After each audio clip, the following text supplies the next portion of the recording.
Have you ever wondered how the Greek civilization, one of the greatest civilizations of all time, came into existence?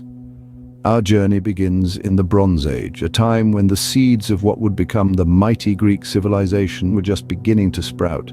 As the dawn of civilization breaks, two distinct cultures emerge on the scene, setting the stage for the grand narrative of Greek history. They are the Minoans and the Mycenaeans, each with their unique characteristics and contributions. The Minoans, based on the island of Crete, were known for their sophisticated architecture. They constructed complex palaces, such as the one at Knossos, with intricate frescoes that tell us tales of their society. Not just architects, they were also traders, their maritime prowess enabling them to establish connections with cultures far and wide. Parallel to the Minoans, on mainland Greece, the Mycenaean civilization was taking shape. They too showed a flair for construction, building grand palaces and fortifications, but one of their most significant contributions was the introduction of a writing system, the Linear B script. Although used primarily for administrative purposes, it was an essential step towards the rich literary tradition that would flourish in later Greek culture.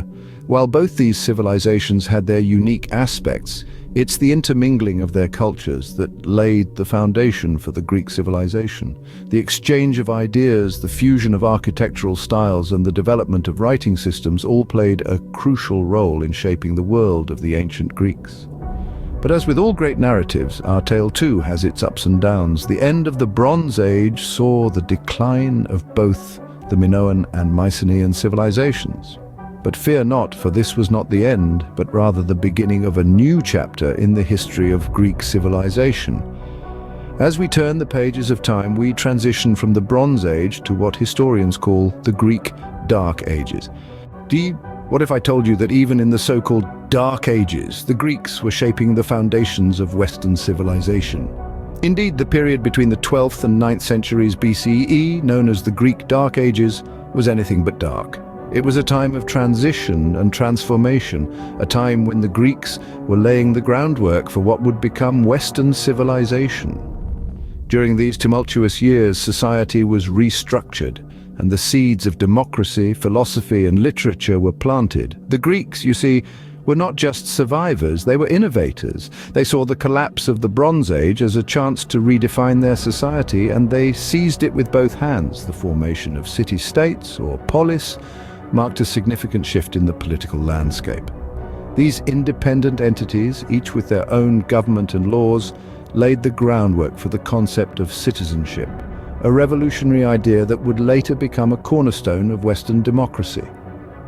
It was also during this period that the Greeks began to explore the realms of philosophy and literature, pushing the boundaries of human thought and creativity.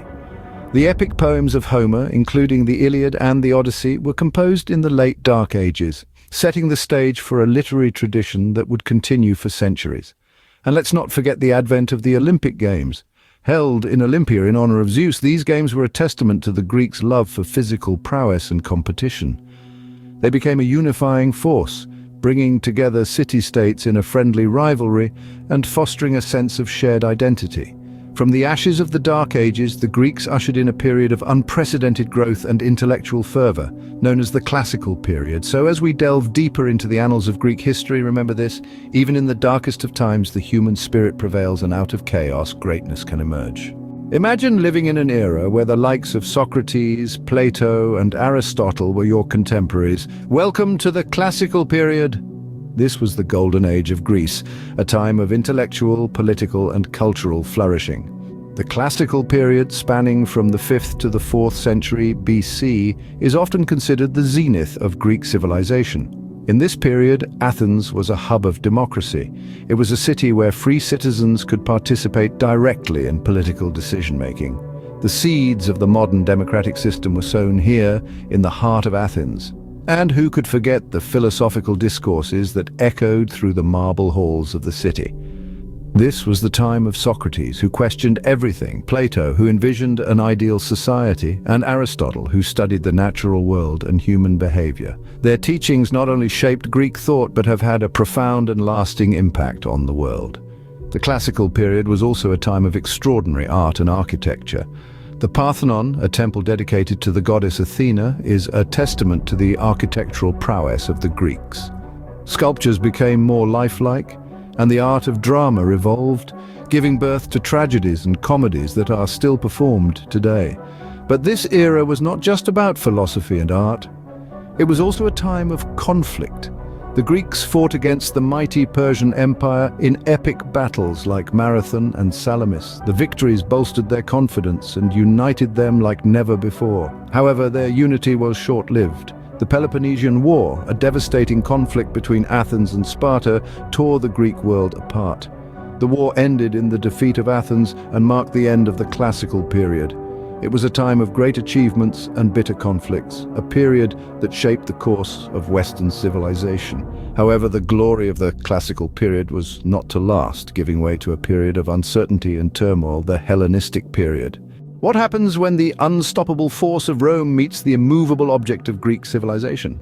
Quite the spectacle, wouldn't you say? Let's delve into the Hellenistic period, a time when Greek influence was at its zenith thanks to the conquests of a certain Macedonian king you might have heard of, Alexander the Great. As Alexander swept across the ancient world from Egypt to Persia, he did more than just conquer.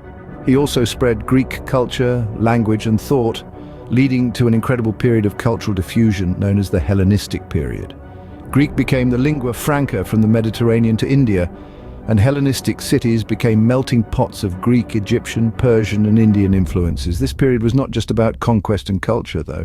It was also a golden age of scientific and cultural advancements. The Hellenistic world gave birth to Euclidean geometry, Archimedes' principles, and Eratosthenes' calculation of the Earth's circumference. The arts flourished too, with drama, poetry and sculpture reaching new heights of expression and complexity. However, as the saying goes, all good things must come to an end. The decline of the Hellenistic age began with internal conflicts and external pressures.